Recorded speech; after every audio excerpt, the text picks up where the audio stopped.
Le Casco Viejo a 4 places principales. Parmi elles, la place Herrera se trouve dans la zone la plus huppée du Casco Viejo.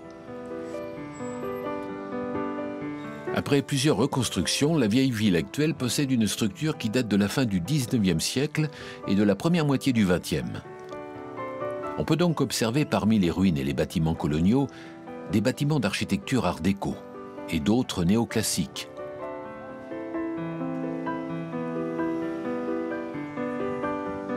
Parmi les édifices remarquables, la maison municipale a été construite par un riche banquier au début du XXe siècle, lorsque les fortifications de la vieille ville ont été démolies.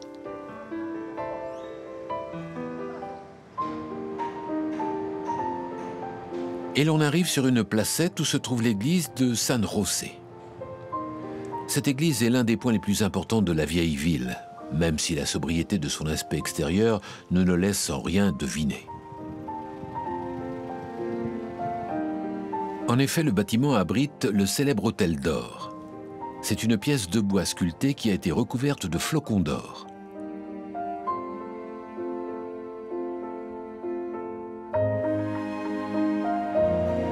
Ces autels latéraux, également en bois sculpté, sont eux aussi recouverts de flocons d'or et affichent une débauche de détails baroques.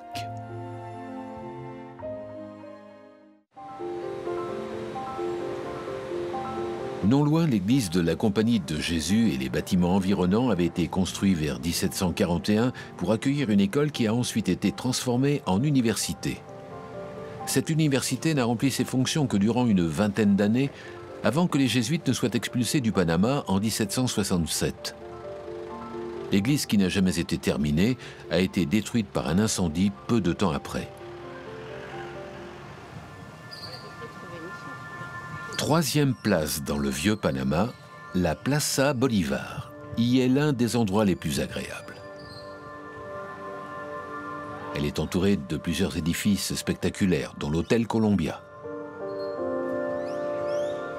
Sa couleur et sa structure néocoloniale imposante, surmontée des 2 belvédères, ne passent pas inaperçus. Il surplombe le point focal de la place, qui est un monument en hommage au général vénézuélien Simón Bolívar, le libérateur de l'Amérique latine. Sa statue rappelle qu'il est venu ici en 1826 pour le premier congrès panaméricain qui visait à unifier l'Amérique latine afin de mieux pouvoir s'opposer au pouvoir colonial espagnol. Dans son dos se dresse la romantique église de San Francisco de Asís. Construite au XVIIe siècle, elle a brûlé plusieurs fois et son clocher s'est même effondré. Longtemps fermée, elle a été complètement modifiée et restaurée récemment.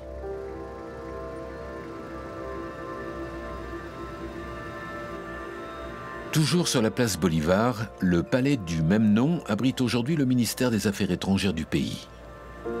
C'est ici que le mouvement orchestré par Simón Bolívar œuvra pour rallier le Mexique, l'Amérique centrale et la Grande Colombie. Ce bâtiment a aussi accueilli le gouvernement de cette Grande Colombie au XIXe siècle et pour laquelle Panama City devait être la capitale. Juste à côté, le Théâtre national de Panama a lui été inauguré en 1908. Sa façade néoclassique se compose de 6 arcades couronnées par des muses et des hommages à Wagner, Shakespeare, Molière, Rossini, Cervantes et Lope de Vega.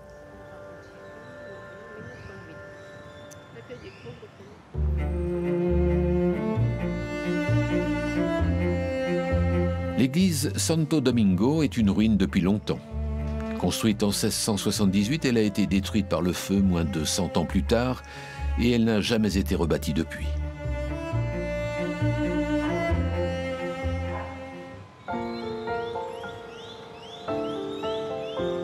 Autre place dans le quartier historique, la place de France a été construite en 1922 pour honorer le peuple français en tant que pionnier de la construction du canal de Panama. Parmi les édifices notables de la place, celui de l'ambassade de France.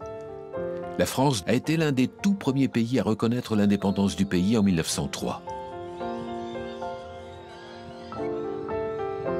Autre bâtiment de la place, celui de l'Institut national de la culture. Il a été conçu par le même architecte qui a construit le palais municipal et le théâtre national.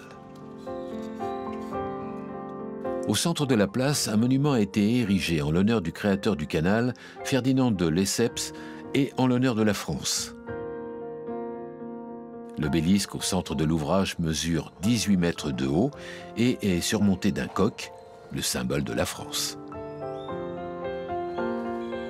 Dans ce quartier historique inscrit au patrimoine mondial de l'UNESCO, on peut bien sûr acheter le traditionnel chapeau réalisé en fibre de jeunes palmiers, le Panama.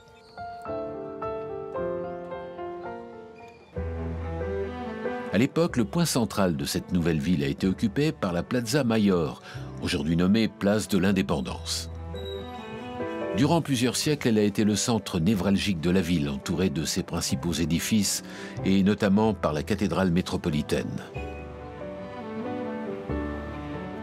La cathédrale métropolitaine, ou cathédrale du Sacré-Cœur, a été construite en 1688 et 1796, soit durant plus d'un siècle.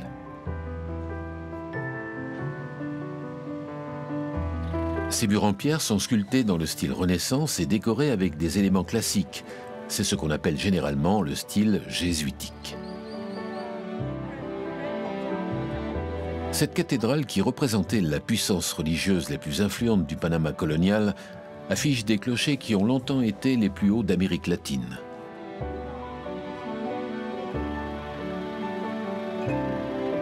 Le palais municipal date, lui, du début du XXe siècle et il est d'influence néoclassique.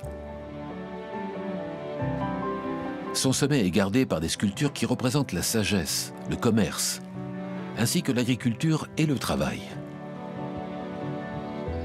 Sa façade regorge de moulures.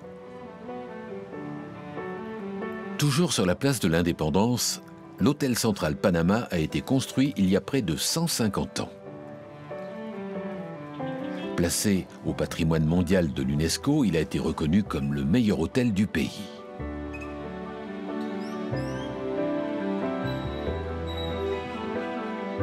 On le voit, la place de l'Indépendance dans le vieux quartier de Panama est entourée par de beaux édifices coloniaux. Comme ici, celui du musée de l'Émeraude, qui jouxte l'ancienne résidence du premier président panaméen, Amador Guerrero.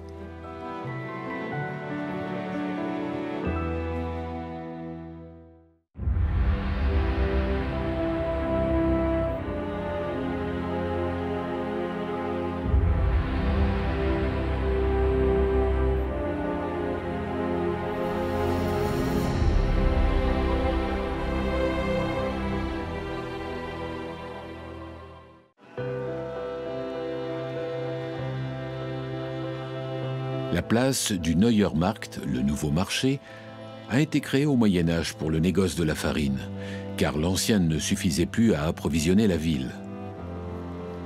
Au centre se dresse la Providencia, qui est une allégorie maniériste de la prévoyance et du bon gouvernement.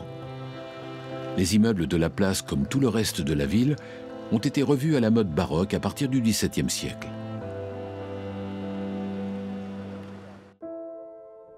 Donnant sur la place, l'église des Capucins, bien que baroque, offre une façade extrêmement simple. Datant du début du XVIIe siècle, c'est l'empereur Ferdinand II qui a choisi cette église comme le lieu de sépulture de la grande famille d'Autriche, les Habsbourg, et s'y est fait inhumer en 1637. La crypte renferme les sépultures de cette famille qui a régné sur le Saint-Empire romain germanique et sur l'Autriche, ainsi que sur la Hongrie et la Bohême.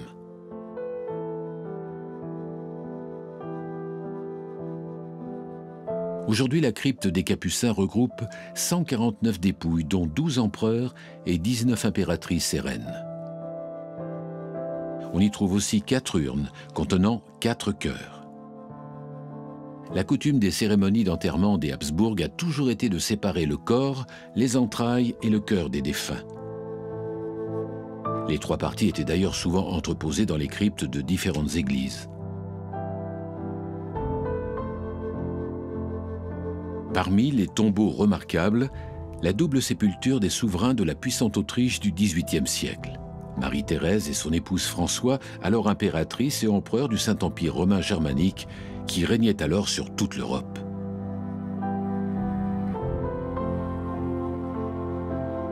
Il y a aussi ceux, bien sûr, de l'impératrice Élisabeth, dite Sissi, et de son mari l'empereur François-Joseph Ier, qui est mort au début de la Première Guerre mondiale, après un règne de près de 68 ans.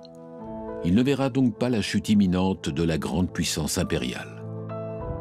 Sissi, elle, fut assassinée à Genève par un anarchiste italien. En sortant de son hôtel, incognito, l'homme se précipita sur elle avec un couteau. Elle avait 61 ans et se reposait dans la ville d'Eau. À côté, la tombe de leur fils, lui aussi mort violemment, mais à l'âge de 30 ans. Assassinat ou suicide, nul ne le sut jamais. Le soir de son inhumation, on dit que Sissi hurla longuement en l'appelant à travers l'immensité de la crypte. Et elle restera d'ailleurs psychologiquement détruite par la disparition de son seul fils. Le dernier descendant à avoir été enterré ici est Otto von Habsburg le 16 juillet 2011. Et actuellement, il reste encore 3 emplacements disponibles.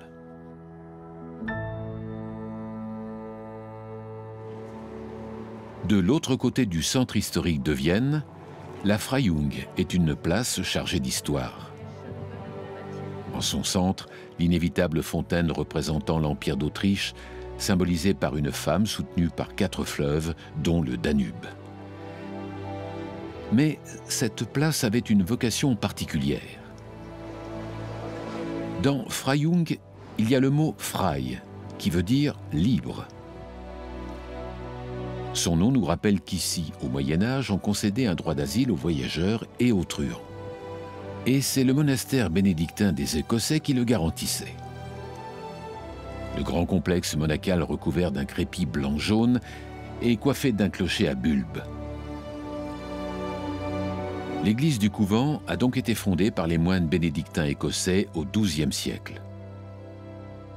Durant le Moyen-Âge, les missionnaires écossais ont beaucoup contribué à la propagation du christianisme en Europe continentale. Les monastères écossais se sont donc développés un peu partout, et parmi eux, celui de la Sainte Vierge, ici à Vienne, a été construit en 1158.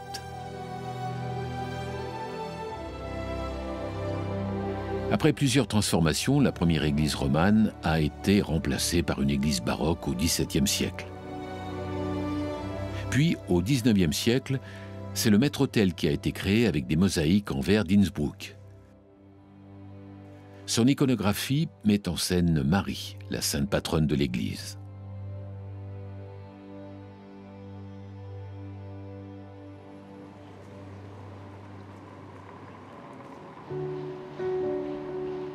L'église des 9 Cœurs des Anges, construite à la fin du XIVe siècle, présente une façade retravaillée au XVIIe, inspirée du baroque le plus pur.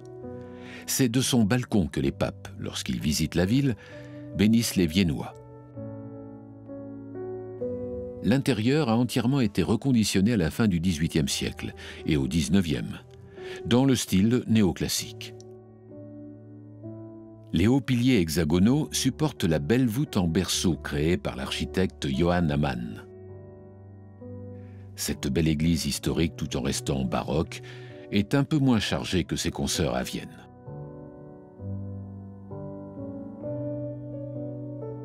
Son autel principal est dédié à la patronne des lieux, Marie, entourée des 9 Cœurs des Anges.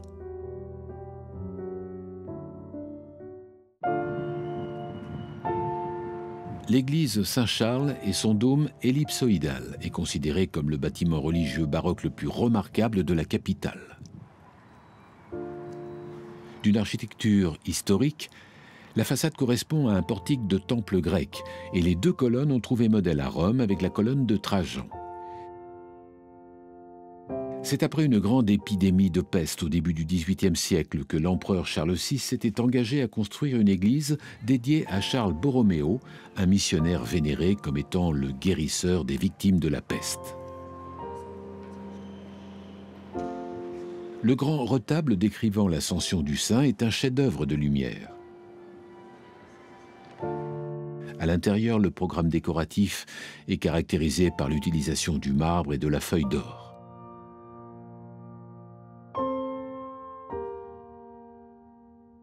La fresque du dôme présente l'archevêque Charles Borromeo, soutenu par la Vierge Marie et les vertus cardinales tout autour. Borromeo fut l'un des principaux protagonistes de la lutte contre les protestants avec Ignace de Loyola et Philippe Néri au temps de l'Inquisition. C'est lui, par exemple, qui instaura la séparation des hommes et des femmes dans les églises. La fresque a été réalisée par Jean-Michel Rothmer, un des tout premiers peintres baroques viennois.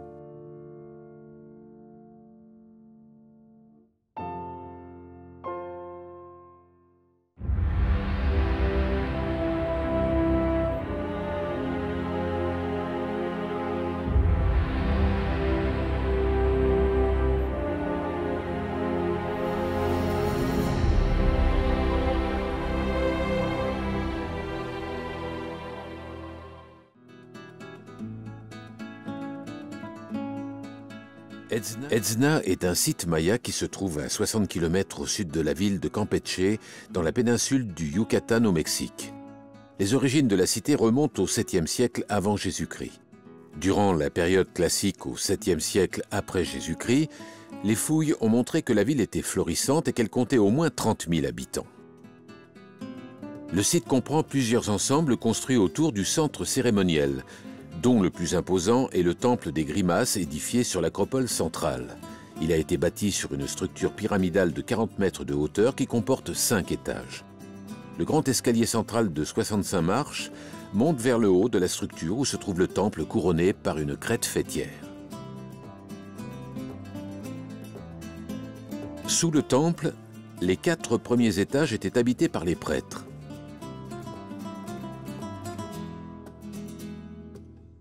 À l'origine, simple bourgade agricole, la cité deviendra un centre politique, économique et religieux de première importance.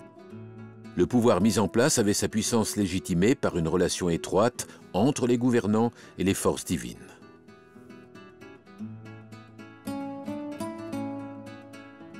Au pied des marches du temple des Grimaces, 80 hiéroglyphes représentant des masques cultuels rappellent ce pouvoir religieux. Le temple des Grimaces domine donc la grande acropole, au centre de laquelle se trouve une plateforme appelée Temazcal. Elle aurait pu servir à un rite religieux ou sacrificiel.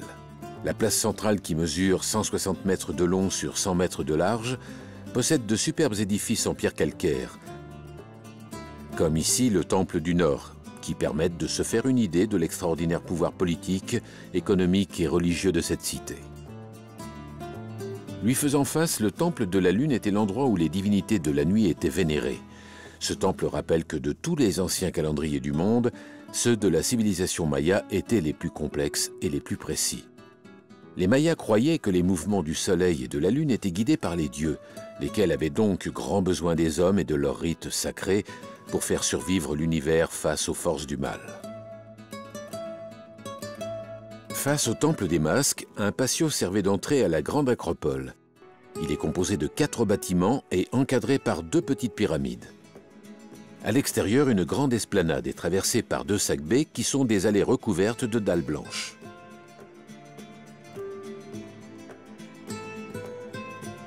Au fond de cette esplanade, une grande maison administrative surmontée de gigantesques gradins qui permettaient d'assister aux cérémonies qui se déroulaient en face, sur l'acropole.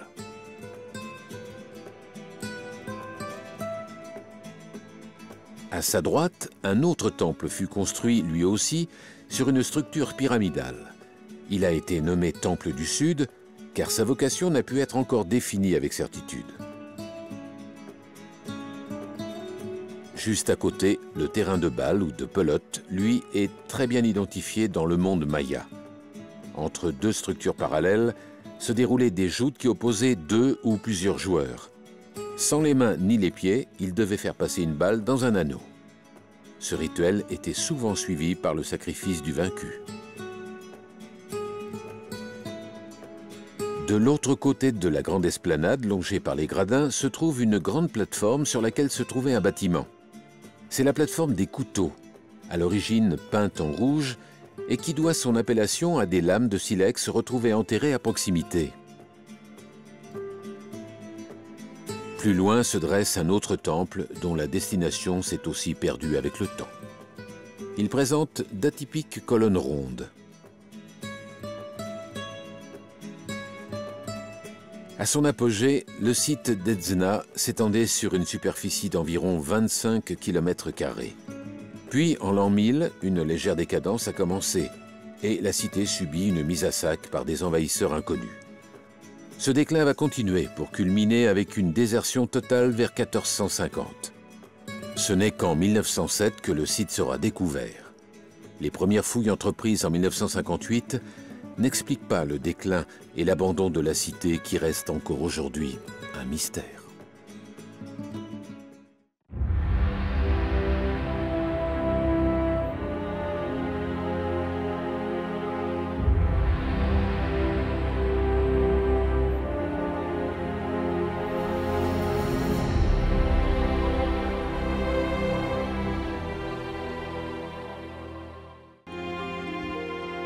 Au Paraguay, en Amérique du Sud, des ruines retracent une histoire peu banale dans celle de la colonisation du continent par les Espagnols au XVIIe siècle. En effet, les conquérants ont délégué aux religieux et notamment aux jésuites la mission de pacifier les peuples indiens jusqu'alors très hostiles aux forces colonisatrices. Pour ce faire, les jésuites ont mis en place entre 1609 et 1763 des missions locales appelées « réductions », avec une organisation sociale utopique sans équivalent dans l'histoire.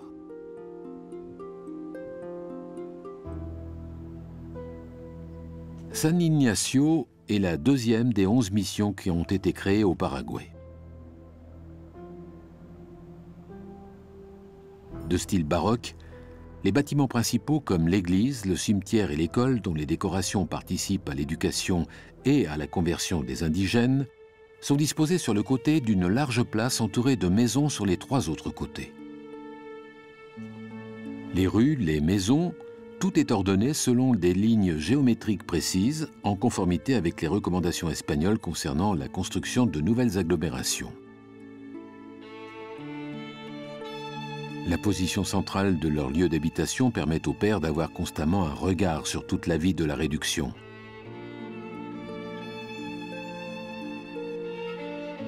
Pour arriver à leur fin, l'assimilation des Guaranis, les jésuites avaient su, dans un premier temps, trouver des similitudes entre le chamanisme des Indiens et la religion catholique, en particulier sur la fin du monde et sur le paradis. Mais si les Guaranis se montraient perméables, leur nouvelle foi restait très fragile, car ils n'abandonnaient pas totalement leurs croyances. Autre problème, les Indiens ne voulaient pas payer l'impôt à Madrid, la conquérante. Les jésuites avaient donc imaginé fonder des territoires autonomes dans lesquels les Indiens seraient exonérés d'impôts. Ce sont eux, les religieux, qui le paieraient à leur place, en faisant travailler les indigènes pour leur compte. Ainsi, les intérêts missionnaires ont pu alors converger avec les intérêts politiques de Madrid. Le supérieur général des jésuites, Acquaviva, conclut donc un accord avec Philippe III qui autorisa les jésuites d'Amérique à fonder un État autonome au Paraguay et à rassembler les Indiens dans des réductions.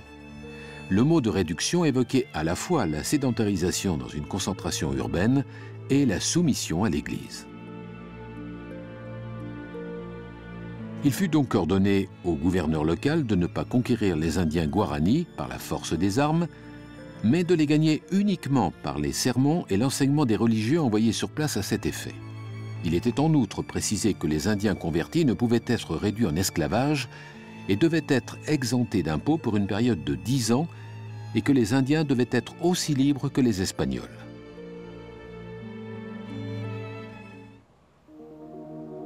La mission Santissima Trinidad de Paraná, construite en 1706, est un exemple exceptionnel des missions jésuites construites au XVIIe et XVIIIe siècle dans toute cette région. Les murs étaient constitués d'une pierre de sable locale rouge, assemblée sur 2 mètres d'épaisseur, ce qui a permis aux édifices de surmonter 200 ans d'abandon. La robustesse de la tour défensive montre le soin apporté aux constructions. L'ensemble urbain est constitué des ruines d'une église, de bâtiments de logements, d'écoles, de boutiques et d'espaces ouverts tels que des jardins ou des vergers.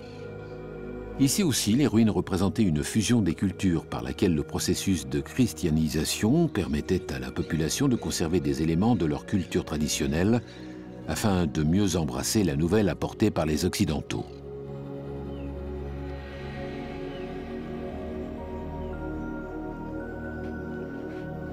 D'abord construites en bois de façon assez grossière, les églises ont ensuite été bâties en briques et en pierre. Il avait en effet d'abord fallu que les jésuites enseignent aux Indiens l'art de la maçonnerie et de la taille. Si cette architecture peut paraître un peu grossière, elle révèle néanmoins le talent des indigènes dans leur capacité d'apprentissage aux techniques européennes. Cette fusion architecturale sera appelée le baroque guarani. Et les Guaranis vont se montrer très habiles dans les travaux manuels, comme la sculpture et le travail du bois. Plus tard, des produits sophistiqués tels que des montres et des instruments de musique seront également produits dans les missions. Et ces produits artisanaux seront exportés tout autant que les produits issus de l'agriculture. En effet, les jésuites ont mis en place une société basée sur le partage. Les terres sont divisées en deux secteurs, privatif et communautaire.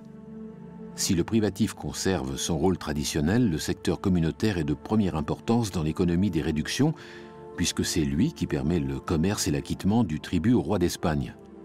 On y cultive entre autres le coton et la canne à sucre, avec des techniques modernes qui permettent une augmentation de productivité.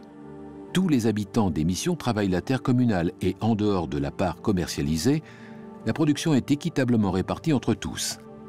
L'économie des réductions va alors vite devenir florissante.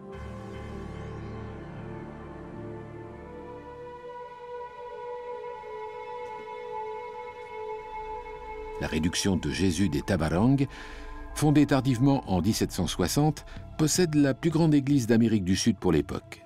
C'est le moment où les missions jésuites atteignent leur apogée avec 140 000 Indiens catholiques répartis dans environ 30 missions.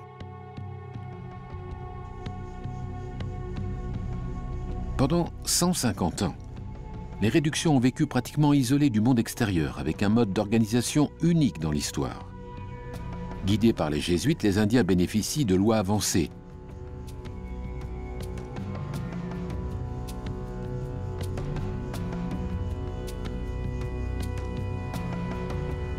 La peine de mort est abolie et la journée de travail est d'environ 6 heures comparée à 12 ou 14 heures en Europe à la même époque.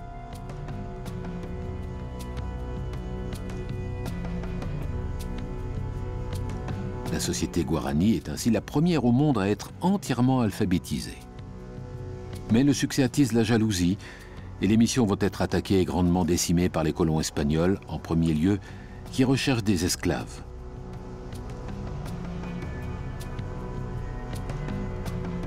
Puis le repartage des Amériques entre Espagnols et Portugais fera que le Paraguay va passer sous domination portugaise, ce qui sonnera le glas des missions libres. L'ordre des Jésuites va être expulsé du pays en 1767 et les Indiens alors vont retourner dans la forêt et les églises vont tomber en ruine. Les Guaranis eux-mêmes ont aujourd'hui presque complètement disparu. Tombés dans l'oubli et enfouis dans la végétation tropicale, ces ruines vestiges de cette période et de cette utopie sociale seront redécouvertes en 1897 et déclarées patrimoine culturel de l'humanité par l'UNESCO en 1993.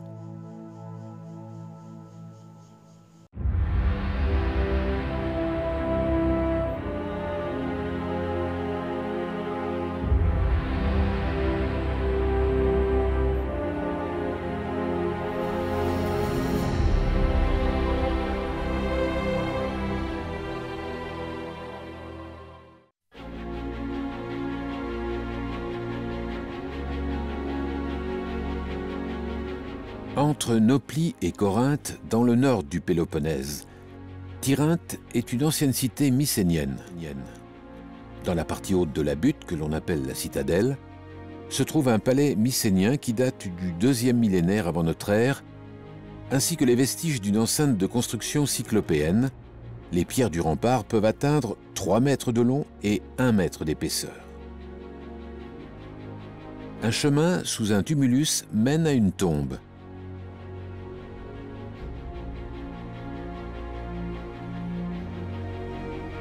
Cette tombe royale en forme de ruche montre ici aussi un réel savoir-faire dans l'art de la construction.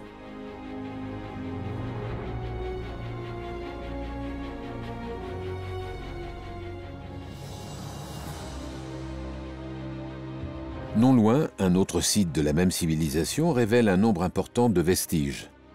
C'est le site de Mycène qui a donné son nom à la civilisation mycénienne. Tout d'abord, le cercle des tombes. De nombreuses sépultures royales ont été découvertes à l'intérieur de 2 cercles de pierre. Certaines sont des tombes à fosse surmontées d'une dalle ou d'une stèle.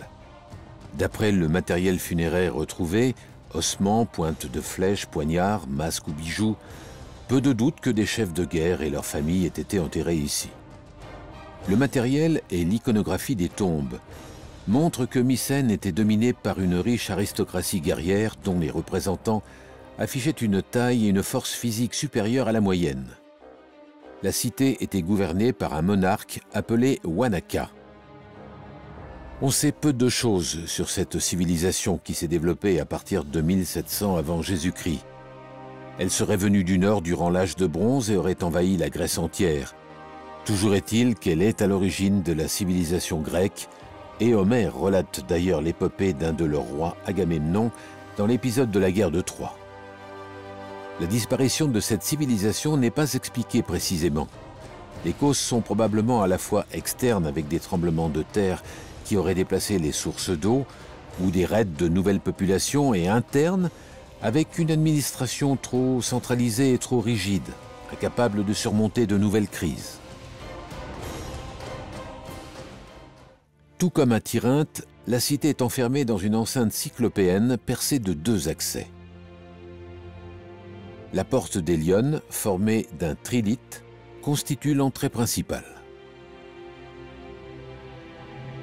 Elle possède un linteau énorme surmonté d'un triangle de décharge obturé par une plaque sculptée représentant 2 lionnes dressées de part et d'autre d'une colonne à chapiteaux. L'ensemble date de -1250.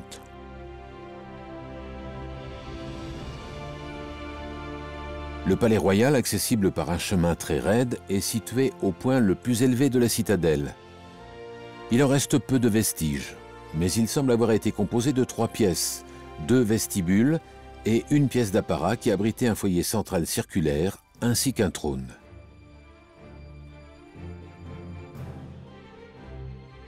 Le palais domine d'autres édifices de dimensions un peu plus modestes, mais aussi des habitations populaires et un quartier des artisans. La période mycénienne a été d'une grande prospérité dans le Péloponnèse. Sa flotte devait contrôler les mers et faire commerce avec la Sicile, la Crète, la Syrie ou l'Égypte. Mais les traces de cette civilisation sont tellement ténues que l'origine d'une telle affluence de richesses ne peut faire l'objet que de suppositions, et on imagine aussi, à l'inverse, des pillages ou le retour de mercenaires partis combattre les pharaons et autres Hittites. Une série de tombes à Tholos fut également construite sur les pentes de la colline pour les rois régnant ici. Le schéma est le même qu'à Tirynthe. Un couloir s'enfonce sous la colline et le soutien des masses s'effectue grâce à la technique de l'encorbellement.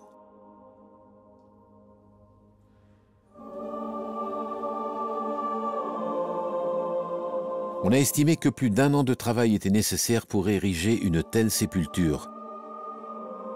C'est dire l'importance qui était accordée aux monuments funéraires.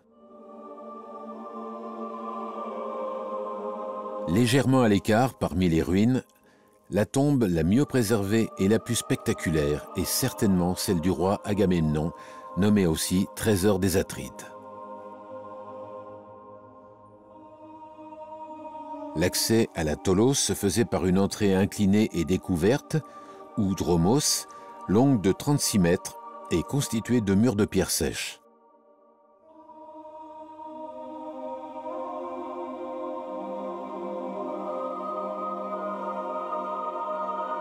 Comme les autres tombes royales, le trésor d'Atrée est formé d'une pièce souterraine à plan circulaire avec une couverture à section ogivale. Faisant 13,50 m de haut et 14,50 m de large, il a été le plus grand et le plus large dôme dans le monde pendant plus d'1 millénaire. L'intérieur était décoré d'or, d'argent et de bronze. Les ruines de Mycènes sont véritablement une invitation à l'imaginaire, due au peu de connaissances que nous avons de cette civilisation de la Grèce archaïque.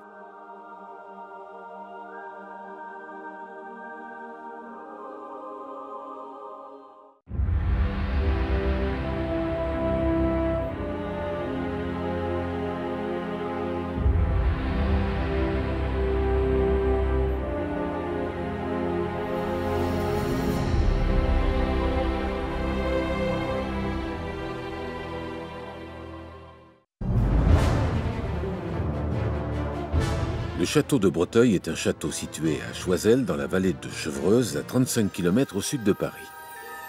Le château présente une architecture du XVIIe siècle, comportant une cour carrée entièrement enserrée de construction avec 2 pavillons d'angle et un corps central en fond de cour.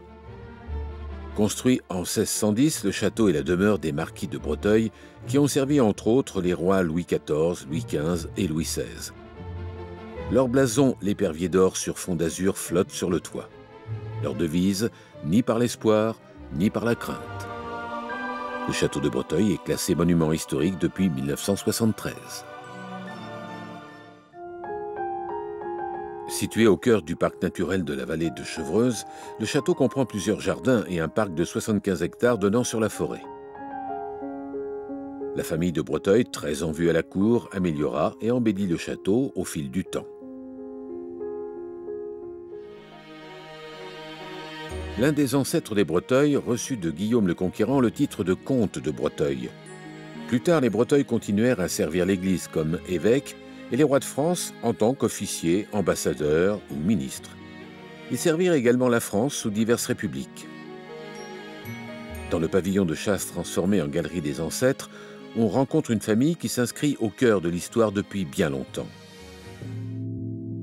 Un des illustres aïeux, Louis de Breteuil, fut ministre des Finances sous le roi Louis XIV. Il fut ainsi le premier de la famille à avoir été élevé au rang de ministre. Plus tard, sous le règne de Louis XVI, un Breteuil fut également ministre et le tableau de ce roi qui a beaucoup compté pour la famille trône en bonne place dans la grande galerie.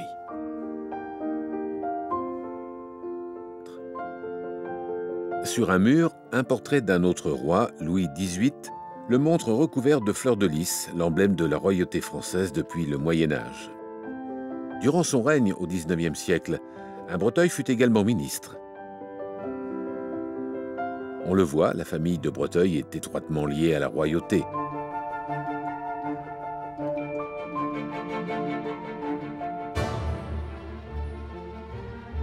Le château de Breteuil est avant tout une demeure familiale où les générations se sont succédées.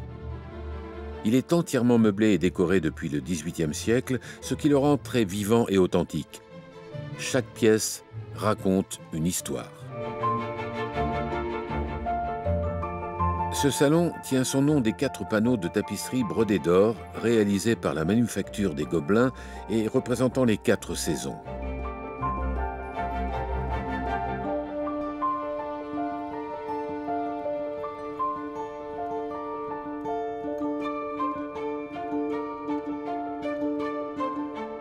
La visite continue et, pièce après pièce, la généalogie s'affiche sur les murs.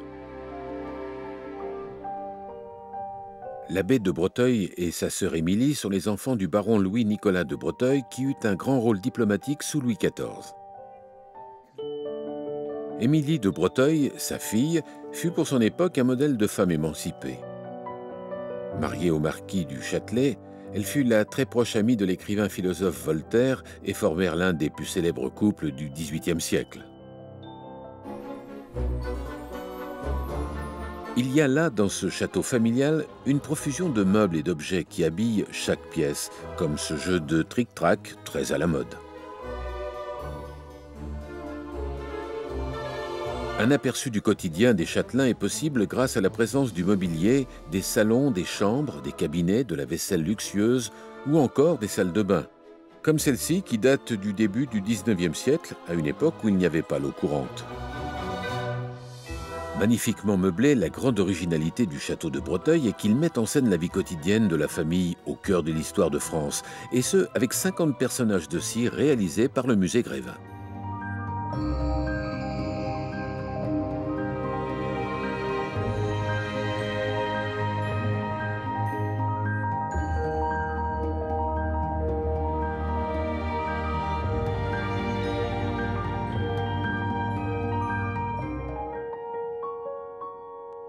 Militaire puis diplomate, Henri de Breteuil est lui mis en scène dans le fumoir. Durant sa carrière diplomatique, Henri de Breteuil fut proche des présidents Gambetta et Clémenceau. Et de son amitié avec le futur roi d'Angleterre, une pièce du château garde encore les traces. Dans la salle à manger, le prince de Galles a honoré la famille d'une visite en 1905. Une autre comète à avoir traversé la galaxie des Breteuil est l'écrivain Marcel Proust, qui venait souvent rendre visite à Henri au château. Il va même s'inspirer du marquis pour créer un personnage de son célèbre roman Du côté de chez Swann.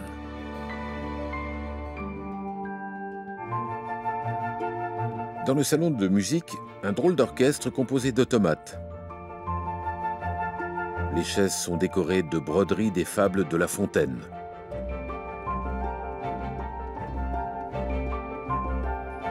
Dans la salle d'égyptologie est exposée la très rare collection de la description de l'Égypte.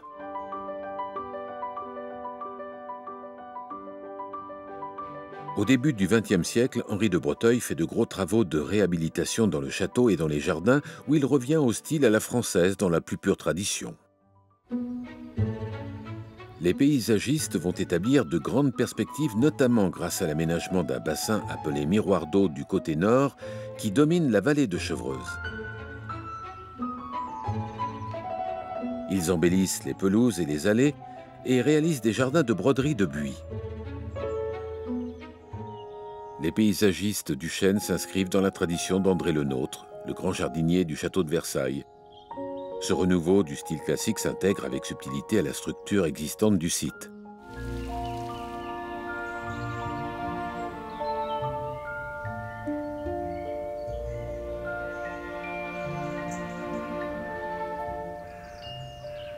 Les étangs romantiques en contrebas du domaine ont été aménagés sous Napoléon III. Les amoureux de la nature tombent sous le charme du calme et de la beauté des lieux.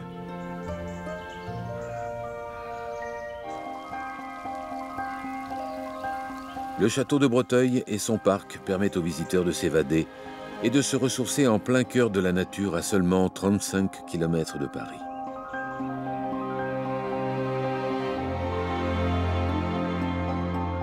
Une visite à Breteuil est une invitation au rêve, mais aussi à la réalité qui nous fait vivre l'histoire et la culture très concrètement.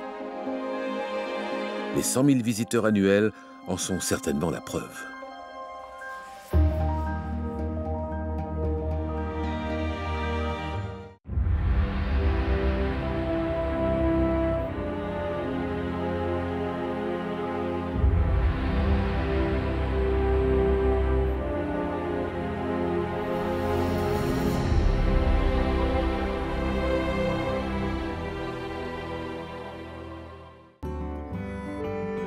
La plus romantique des villes est sans aucun doute Venise, la ville de Casanova et de tous les amoureux. Palais et monuments ou trésors artistiques et architecturaux, Venise séduit grâce à son cadre somptueux, mais également par une ambiance incomparable avec ses ponts et ses canaux.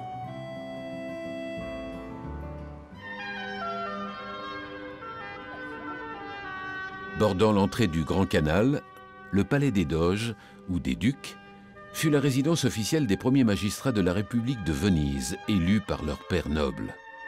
De 697 à 1797, la ville a eu 120 doges. Leurs attributions principales étaient de décider la guerre ou la paix, de commander les armées, de nommer les fonctions civiles et ecclésiastiques, ou de présider le Sénat. Le palais possède une cour intérieure, dont un mur dans lequel se trouve une porte, et mitoyen avec la basilique San Marco.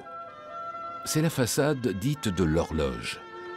Achevée en 1618, elle est riche de 6 statues romaines, dont la signification s'est envolée avec le temps.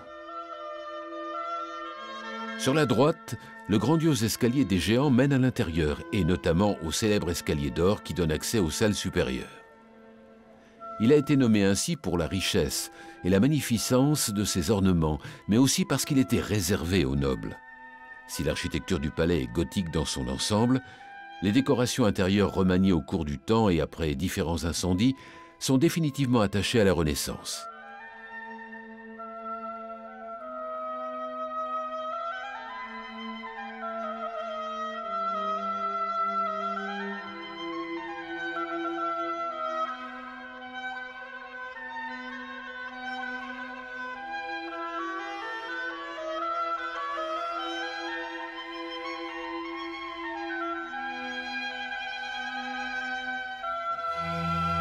Au sommet de l'escalier, un vestibule carré était l'entrée d'apparat qui servait aux ambassadeurs étrangers et aux sénateurs qui allaient au conseil.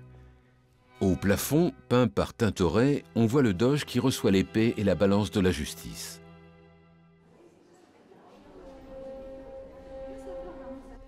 Cette salle qui servait d'antichambre et de passage possède de belles peintures, dont ce doge agenouillé devant la religion représenté par la Vierge et des saints. Un autre tableau montre l'entrée du roi de France Henri III à Venise en 1574. Le but de cette visite, suffisamment rare pour être souligné, était uniquement touristique. Une toile du peintre Tiepolo affiche l'hommage de Neptune, le dieu de la mer à Venise, la puissance maritime d'alors.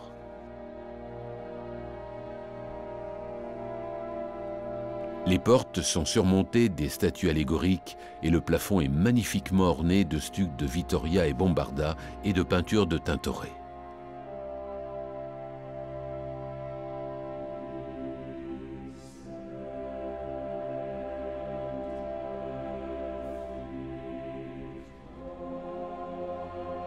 La salle du Sénat abritait à son début les représentants du peuple. Puis, petit à petit, ces représentants furent remplacés par les nobles. Et c'est ici qu'ils votaient les décisions prises par le doge. Ici aussi, la décoration est somptueuse. Sur le panneau du trône, une toile du Tintoret montre deux doges agenouillés devant le Christ mort. Il a également peint l'incarnation de Venise assise dans les nuages au milieu de différentes divinités.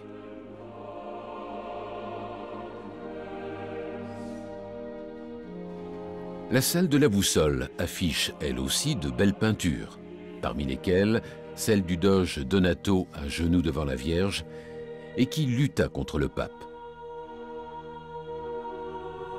La salle du Conseil majeur est la plus grande de toutes les salles du palais des doges, avec 54 mètres de longueur, 25 mètres de largeur et plus de 15 mètres de hauteur. Si aujourd'hui cette salle présente un aspect surprenant, superbe et grandiose, rien que par sa décoration artistique, il est facile d'imaginer combien elle a dû être imposante quand y trônait le doge entouré de ses 500 sénateurs et conseillers en tout genre. Parmi les toiles figurent les portraits de 76 doges qui ont régné de l'an 810 jusqu'en 1554. De plus, nombre de tableaux historiques reprennent les événements politiques ou militaires marquants de la République.